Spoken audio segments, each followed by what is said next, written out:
Presidente, Srs. e Srs. Deputados, começo por cumprimentar o Sr. Secretário de Estado.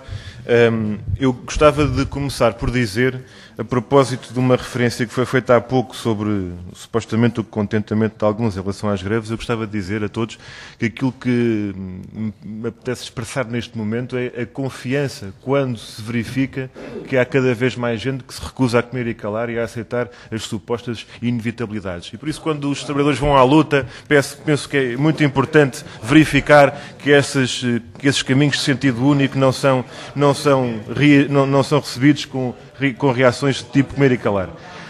E a propósito de greves, e a propósito desta greve, o Sr. Secretário de Estado, por várias vezes nesta reunião, reiterou o valor apontado já ontem e hoje, supostamente de 150 milhões de euros para as empresas, de prejuízo resultante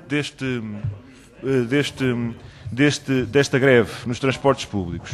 Eu gostava de perguntar se é assim que o Governo faz as contas para o setor, porque, então, se os trabalhadores que decidem aderir à greve deixam de receber o dia de salário, que até parece que recebem na mesma, mas não, deixam de receber o dia de salário, deixam de receber o subsídio de refeição e outras verbas ao fim do mês ou ao fim do ano. Os comboios e autocarros e barcos e a composição do metropolitano e a rede do metropolitano e as estações encerram, aqueles que não circulam não estão a gastar energia, combustíveis, etc. E depois de todas essas despesas que as empresas deixam de ter, custos com pessoal, custos com energia, etc., o resultado é um prejuízo de 150 milhões de euros. Eu gostava que o senhor quantificasse um pouco melhor esta questão, porque quando falou da objeção que aqui apresentou em relação às declarações dos dirigentes sindicais, o Sr. Secretário de Estado diz que está mal, que a FEC3 multiplicou por 365 dias e não devia ter incluído os fins de semana e feriados.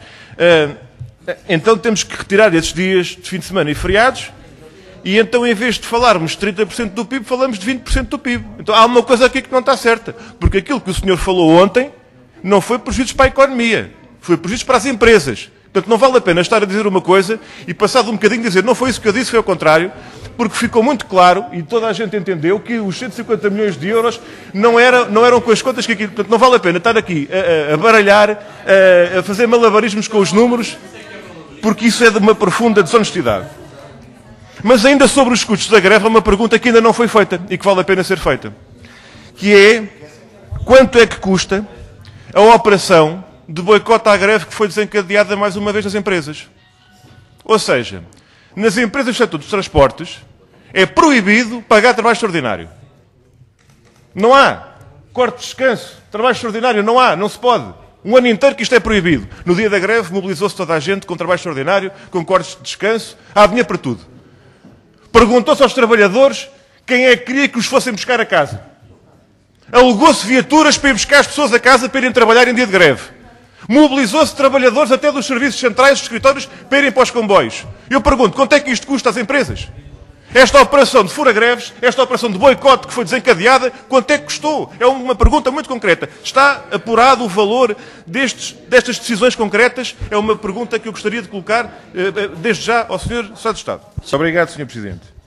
A segunda questão ainda sobre esta matéria, confirma ou não o Sr. Secretário de Estado que nem sequer se dignou a responder ao pedido de reunião formulado por 28 organizações de trabalhadores, 28 estruturas sindicais e CTs, etc., que tinham a ver precisamente com as razões desta jornada de luta, pedia que confirmasse se nem sequer respondeu a este pedido de reunião e por que motivos, o que é que levou a essa atitude. Depois o Sr. Secretário de Estado, sobre as medidas que falou como se tivesse uma estranheza muito grande em relação a elas, apresentadas, como disse, supostamente como propostas ou até decisões do Governo, o metropolitano encerrar às 21h30, a supressão de linhas fluviais, etc., acabar com a ligação fluvial para o Montijo, para o Seixal, para a Trafaria, essas coisas que o senhor aparentemente até repudiou nas suas intervenções, disse que isto era apenas uma hipótese de trabalho e nem sequer chegou a ser uma proposta colocada em cima da mesa. Eu gostava de perguntar, se isto era apenas uma hipótese de trabalho que nunca esteve em cima da mesa, porque é que o parecer pedido às autarquias era com base nestas situações e nestes cenários? Porque das duas uma, ou isto nunca foi considerado, nunca esteve em cima da mesa, e era uma coisa sonhada por alguém, que nunca foi colocado por parte de ninguém, e portanto houve quem inventasse aqui uma coisa, uma teoria da conspiração, ou então os senhores andaram a fazer perder tempo a quem pediram um parecer sobre uma coisa que afinal nunca esteve em cima da mesa. Ou estava em cima da mesa de facto. Ou era uma proposta para ver os pareceres e as reações e que motivaram a resposta que motivaram, dos trabalhadores, sim senhor, dos utentes, sim senhor, das autarquias, do trabalho que tiveram, tanto mais que esta alteração que resultou para o documento final, onde inicialmente se apresentava a eliminação de linhas, pura e simplesmente, deixava de haver ligação fluvial, por exemplo, agora fala no documento final, que o Sr. Secretário de Estado apresenta, em ajustamentos de frequências. Eu gostava de perguntar em concreto que ajustamentos de frequências são esses. É o barco para Seixal acabar às 8 horas? Como há 25 anos atrás? É o quê? Não vale a pena ficarmos na perspectiva do está decidido. Agora sim, agora é que é, e depois no concreto como é que isto se traduz? Logo se vê. Não pode ser. Temos que saber o que é que são as 48 ligações para o Barreiro que deixam de se realizar. Eu gostava de lhe perguntar que ajustamentos, nas vossas palavras, são esses. O que é que isto se traduz no concreto? E o que é que isto traz para as empresas do ponto de vista não apenas das tais poupanças, mas da perda de receita? Porque ainda ontem os senhores deputados do PSD e do CDS, e isto é uma informação interessante para si, fizeram várias vezes a pergunta, todos nós fizemos esta pergunta, o que é que isto significa em concreto de redução de custos e alterações de receita para as empresas. E o Dr. Pedro Gonçalves, que Vossa Excelência nomeou e que esteve cá ontem de manhã, disse que não é possível saber. Porque há muitas situações que não estão quantificadas. O Sr. Secretário de Estado, há pouco, disse um número que tinha a ver com 85 milhões de euros de corte na despesa e 25 milhões de euros de acréscimo de receita. E eu pergunto de onde é que vêm estes valores. É das tais medidas que o grupo de trabalho que o senhor nomeou veio ontem cá dizer que é impossível quantificar? Então, isto bate certo alguma vez? Vamos lá.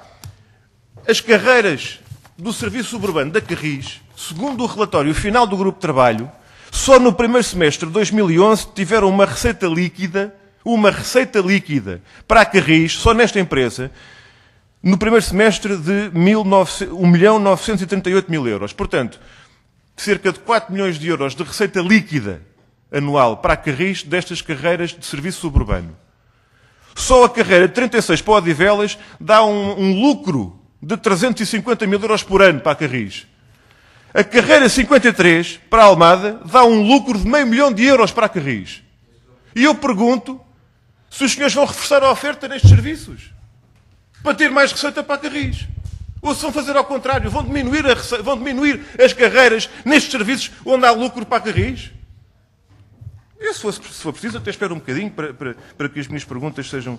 É perfeitamente natural que haja a consulta e a confirmação de algumas informações. Portanto, perguntas concretas e informações concretas que são necessárias nesta reunião sobre as circulações e os ajustamentos, segundo a vossa expressão, de onde vêm estes valores e se é possível desagregar em concreto e correspondente a que medidas dos tais cortes de despesa e acréscimo de receita, se o cenário que é pressuposto para estes valores é o de haver a mesma procura, ou seja, se estes aumentos brutais do preço de transportes não trazem uma diminuição da procura, ou se é caso único no mundo em que se aumentam os preços desta maneira e não há nenhuma alteração ao nível da procura. Portanto, a receita fica com este acréscimo. E uma última questão que tem a ver com a integração tarifária. Há muitos anos que o PCP defende a integração tarifária. Há muitos anos. E temos apresentado sucessivamente propostas. Ainda há poucos meses levámos a plenário um projeto de lei nesse sentido. O passo social intermodal com maior abrangência de território. O problema está no financiamento e no preço, Sr. Secretário de Estado. Que mal é que tem, eu que tenho o passe L12, pelos vistos, se os senhores querem acabar com ele, utilizo, obviamente que não uso toda a rede todos os dias, senão não tinha mais nada para fazer. Andava de manhã à noite de transportes para ver se andava na rede toda onde aquele território me permite. Mas como não ando, não estou a sobrecarregar a rede. É muito simples. O problema é que das outras ocasiões que eu não tenho a deslocação pendular, trabalho-casa, casa-trabalho, como a maior parte das pessoas que vão estudar, etc., e que vão trabalhar, depois, para fazer as outras deslocações, em vez de usar o transporte individual, usam o transporte coletivo. Isto está inventado há muitos anos, isto não é novo.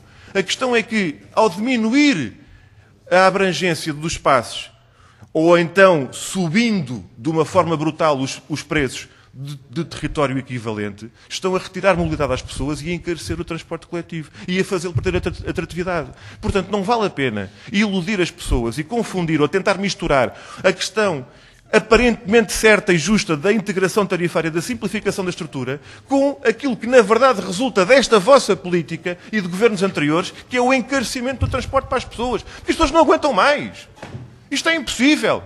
Porque mais 30 euros aqui, mais 40 euros ali, mais 20 euros, isto para as famílias de 3, 4, 5 pessoas, mesmo aqueles privilegiados que ganham mais de 450 euros por mês, em termos de passo social mais, mesmo para os privilegiados que têm, e vou terminar, Sr. Presidente, os privilegiados que têm um ordenado de 500 ou 600 euros e que, portanto, não podem aceder ao passo social mais, não aguentam mais estes aumentos de preços. E os trabalhadores, curiosamente, que são acusados como, pelos vistos, os carniceiros e os carrascos do transporte público, são, na nossa opinião, quem está neste momento, e precisamente num dia de jornada de luta como este, na primeira linha da defesa do serviço público, ao serviço e a favor dos utentes e das populações. E é por isso, Sr. Secretário de Estado, que há qualquer coisa errada no discurso e na lógica das afirmações do Governo. Muito obrigado, Sr. Presidente. Obrigado.